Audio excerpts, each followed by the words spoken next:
Nako lagot, Jason Casimiro nabatikos na naman sa kanyang post. Good news kay Eman Bacosa Pacquiao.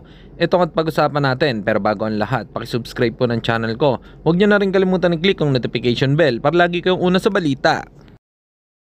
Pag-usapan nga po natin mga kaboxing nang matanong po si boxing legend Oscar De La Hoya patungkol sa matchup ni na Manny Pacquiao versus Terence Crawford.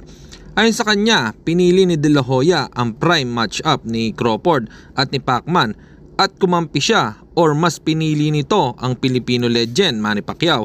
Kung nasa prime pa raw si Pacquiao ay knockout daw ang aabuti ni Crawford. Para sa inyo mga kaboxing, ano po opinion nyo rito? Comment lang kayo sa ibaba.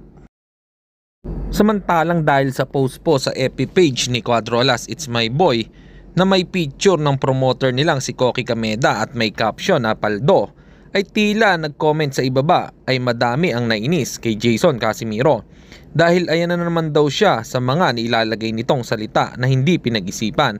May nagsabi din po na fight for sale at meron din naman naging concern na umiwas muna sa social media si Jason Casimiro at mag-focus sa kanyang kapatid na si Janrel Casimiro. At sa kabilang balita naman tayo mga kaboxing nang matanong si Eman Bacosa Pacquiao ni Boy Abunda kung meron daw ba itong pinapahid sa muka. Sagot ni Eman ay safeguard lang daw. Dahil dyan sa lumabas na video ay kasama lang naman ito si Vicky Bello.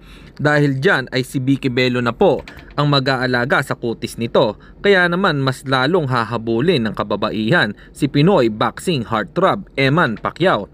At hindi lang dyan, mas lalo siyang lalapitan ng mga malalaking endorser. Kaya magandang opportunity po ito para sa kanya dahil isang artista na po siya. Para sa inyo mga kaboxing, ano po ang opinion nyo rito?